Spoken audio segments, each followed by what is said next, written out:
Ads లేకుండా latest episodes చూడండి.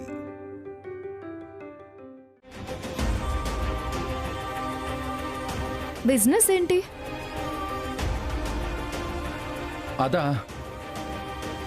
అది శ్రీనాథ్ గారికి ఓల్డేజ్ హోమ్ కట్టించాలనే ఆశ, అందుకే ల్యాండ్ చూసాం. అది చారిటీ అవుతుంది కానీ బిజినెస్ ఎలా అవుతుంది? అంటే ఊరు చివరి కదా ల్యాండ్, ఓల్డేజ్ హోమ్తో పాటు ఆర్గానిక్ ఫామ్ కూడా పెడదామని. అంతే కదా బ్రో? అంతేగా, అంతే.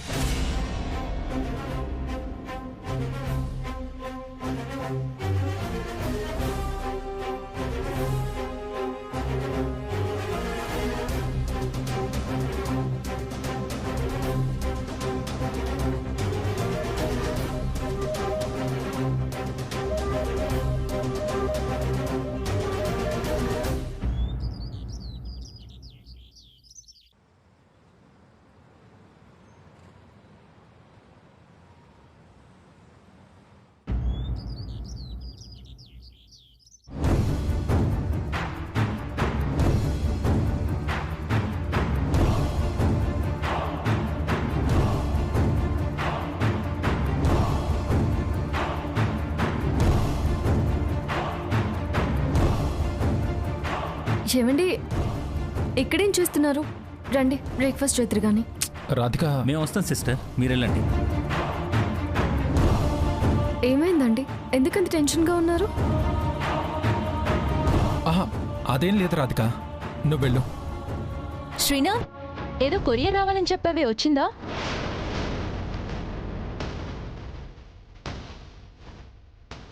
కొరియరా? ఉదయమే వచ్చిందే, నేనే తీసుకున్నాను.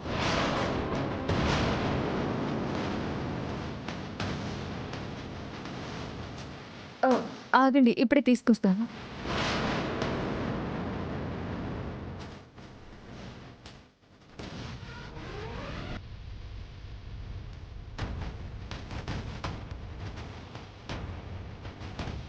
ఇదిగోండి.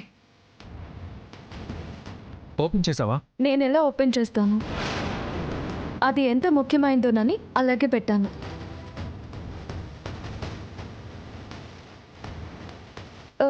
ఇంతకీ ఈ కొరియర్ మీకు వచ్చిందా, శ్రీనాథ్ గారికి వచ్చిందా? నాకే వచ్చింది. ఇందులో నిన్ను ఏడిపిస్తున్న వాడి ఫోటో ఉంది. అదే, నిన్ను లవ్ చేసిన వాడి ఫోటో ఉంది.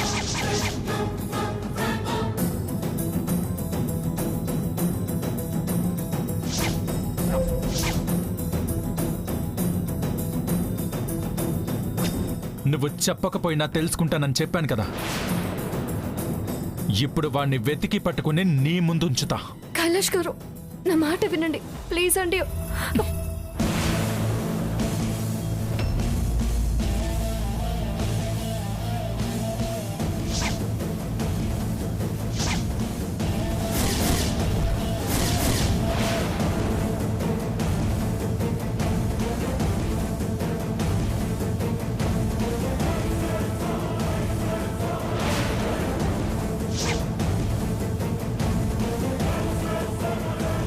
ఇప్పుడు మొదలుపెట్టు బ్రో నీ ఆట.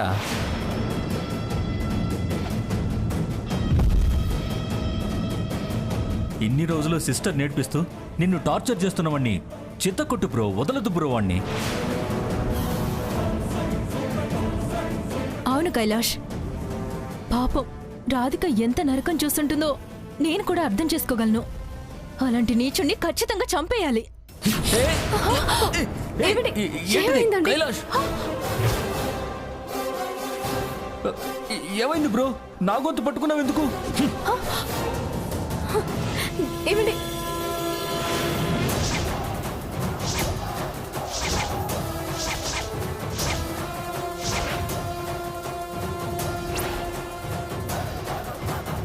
ఏమండి, ఇప్పుడు చెప్పు దర్శని, చంపేయాలా వద్దా? ఇదేంటి, మీ ఫోటో ఉందేంటండి? ఏం చేయాలి చెప్పు. అంటే నాకు ఫోన్ చేసి బెదిరించింది శ్రీనాథ్ గారా? ఇది మరీ టూ మచ్ సిస్టర్. నేను వెళ్ళి అడిగింది నిన్ను లవ్ చేసిన వాడి ఫోటో.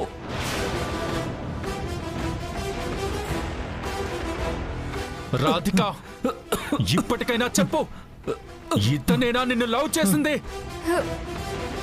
ఇప్పుడు ఎందుకండి అవన్నీ? దయచేసి ఇక్కడితో వదిలేయండి. అదేంటి సిస్టర్, నేను కాదని చెప్పరేంటి? ఇప్పుడు అవన్నీ ఎందుకంటారేంటి? శ్రీనాథ్ గారు, నిజం దాచి నేను ఇక్కడి దాకా తెచ్చుకున్నాను. ఇంక నేను దాచలేను. ఆ నిజమేంటో చెప్పండి సిస్టర్, చంపేసేలా ఉన్నాడు. దర్శిని, ఇప్పుడు మీ ఆయనే నన్ను లవ్ చేశారు అని చెప్తే నీ రియాక్షన్ ఏంటి?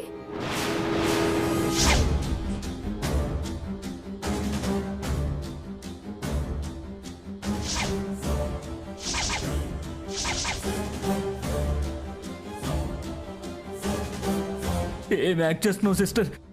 నేను చచ్చేలా ఉన్నాను సిస్టర్. నిజం చెప్పు సిస్టర్ ప్లీజ్. చెప్పు దర్శిని. ఇదేదో తెలివిగా మమ్మల్ని ఇరికించే ప్లాన్ చేసినట్టుంది. అర్జెంటుగా ప్లేట్ తిప్పేయాలి. చిచి, నువ్వు ఇంత మోసగాడివా? ఇన్ని నిజాలు దాచి నా గొంతుకొస్తావా? నేను ఎంతగా నమ్మాను శ్రీనాథ్. అలాంటి నన్ను దర్శిని, నిజంగా నాకేం తెలియదు దర్శిని, నన్ను నమ్ము దర్శిని. మాట్లాడుకో.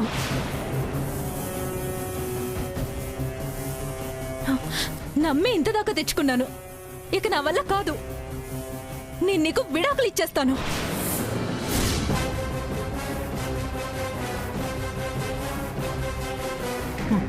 ఏం చేయాలి విన్ని? ఏమండి? ఏమండి? అది కాదు రాధిక, విన్ని. నాకేం తెలీదు బ్రో. ఏమండి? నేను చెప్పేది నమ్ము. విన్ని, అతనికేమీ తెలీదు.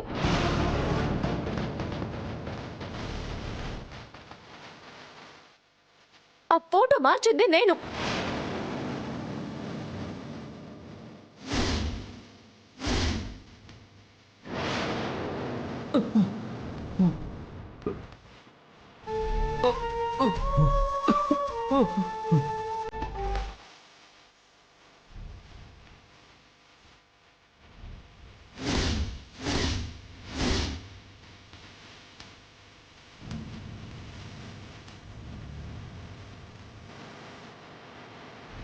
ఫోటో మార్చావా? ఎందుకు? చూసారుగా, ఇంకా అర్థం కాలేదా?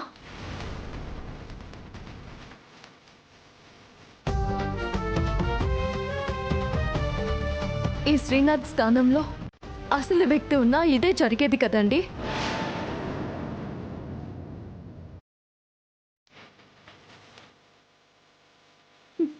నిజానికి అతను ఇబ్బంది పెట్టే వ్యక్తి కాదు, అది నాకు తెలుసు. అందుకే మిమ్మల్ని అతని విషయాన్ని మర్చిపోండి అని అడుగుతున్నాను, కానీ మీరే వినట్లేదు.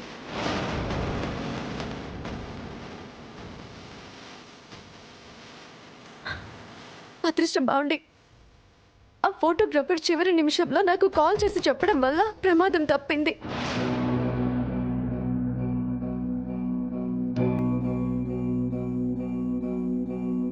లేదంటే అతనికి కూడా ఇలాగే జరిగేది. ఏం మాట్లాడుతున్నావు రాధిక?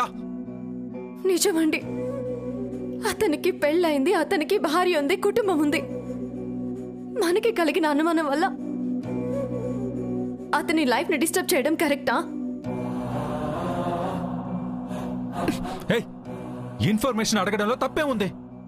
ఏది ఇందాక శ్రీనాథ్ గారి గొంతు పట్టుకున్నారే, అలాగా?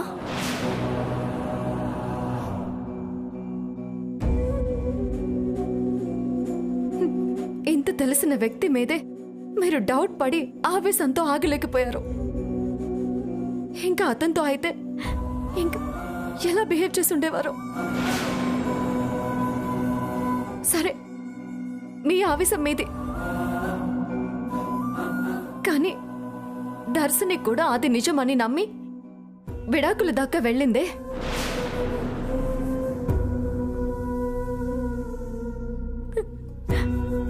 రేపు ఆ వ్యక్తి భార్య భార్య కూడా అలాగే రియాక్ట్ అయితే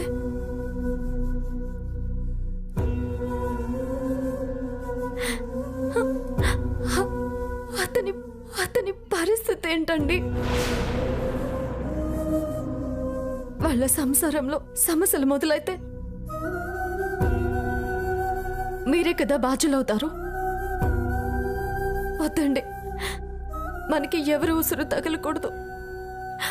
అది మన జీవితాన్ని సరిగా సాగనివ్వదు. ఇంతటితో ఆపేయండి.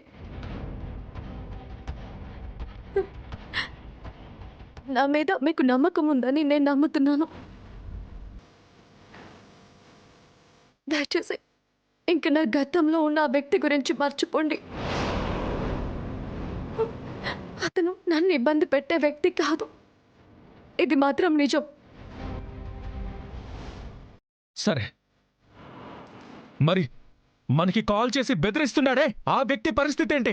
వాడి గురించి అసలు పట్టించుకోకండి, ఎందుకంటే వాడికి కావాల్సింది ఇది. ఇప్పుడు జరిగింది.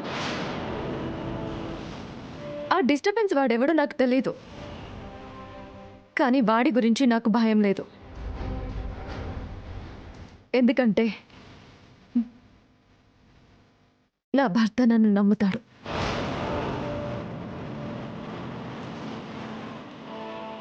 సారీ శ్రీనాథ్ గారు, మీరు మాకు హెల్ప్ చేయాలని చూశారు, కానీ ఆ వ్యక్తి వల్ల మనలో మనకి సమస్యలు ఎదురయ్యే అవకాశం ఉంది.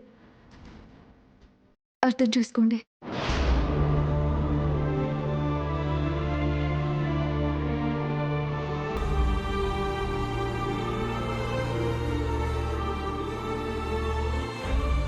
ఇది అసలు డ్రామా. అరే, మా ఆయన అలాంటి వాడు కాదు అనుకుండా విడాకులు ఇస్తాను అంటావా? చాలా డేంజర్ నువ్వు. శ్రీనాథ్, శ్రీనాథ్! Radhika, I'm sorry. నేను అంత దూరం ఆలోచించలేదు. పర్లేదండి, నేను మిమ్మల్ని అర్థం చేసుకోగలను.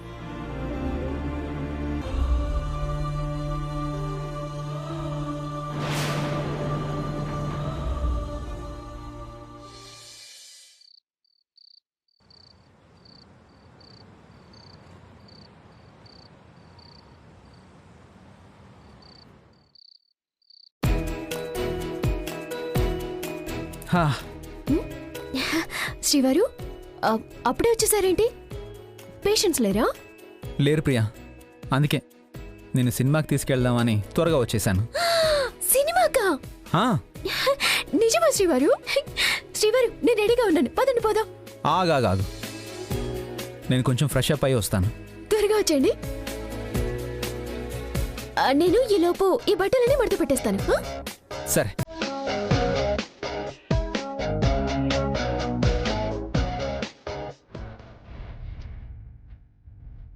Madam madam, emergency case madam.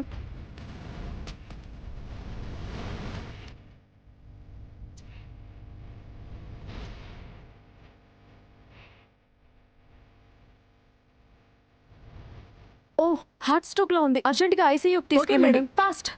బాబాయ్, బాబాయ్, బాబాయ్. మేడం, ఎమర్జెన్సీ కేసు, అర్జెంట్ గా డాక్టర్ అమర్ గారిని రమ్మని చెప్పండి మేడం. ఇమీడియట్ గా. ఓకే. ఫోన్ కాల్స్ ఏమైనా వస్తే అటెండ్ చేయండి. Okay madam.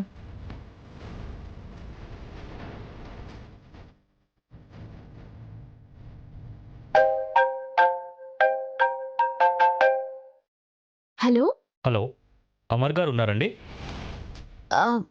మీరెవరు? నేను హాస్పిటల్ నుండి మాట్లాడుతున్నాను. అమర్ గారితో అర్జెంటుగా మాట్లాడాలి. అమర్ గారు చాలా బిజీగా ఉన్నారు, రేపు కాల్ చేయండి. Hello hello madam.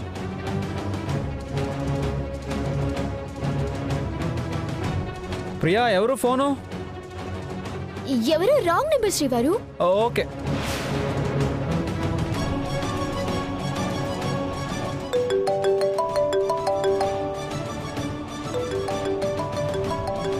ఒక్క నిమిషం ఆగు.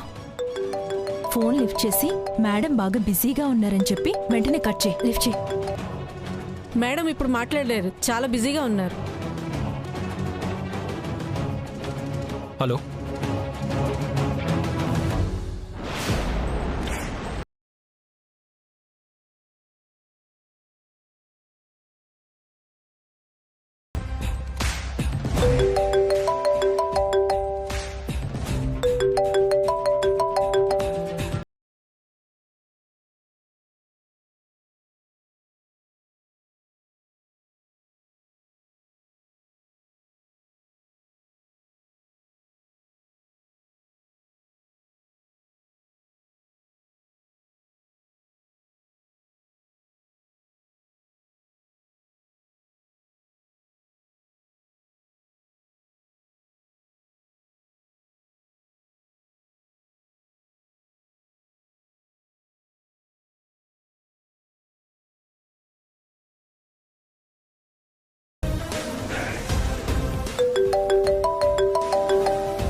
ఇదిగో నువ్వు వెళ్ళిపో. గోపి గారు ఏమైంది? ఆయన బిజీగా ఉన్నారని ఎవరో కాల్ కట్ చేశారు madam. What? Nurse phone ఇటివ్వు.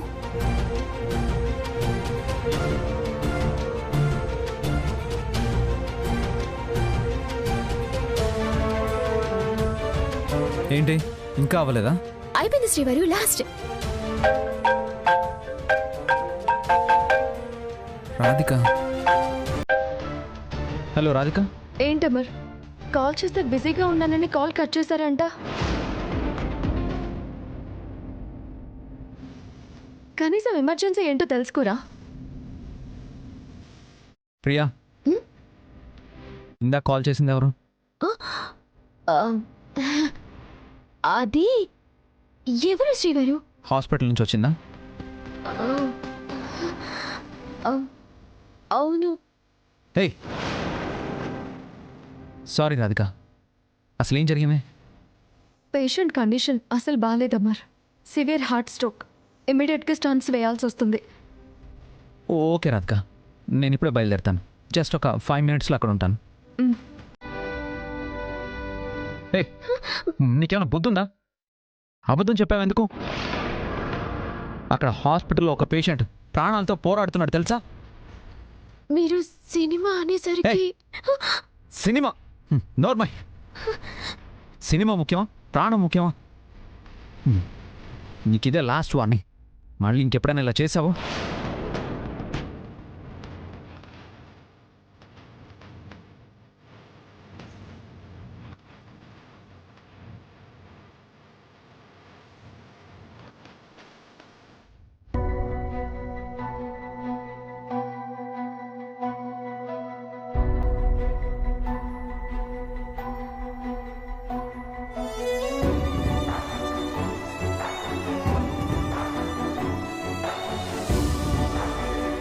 Sister, heart beat follow అవుతూ ఆక్సిజన్ లెవెల్స్ చూడండి, సాచురేషన్ కూడా చెక్ చేయండి. నేను ఇప్పుడే వస్తాను. Okay madam.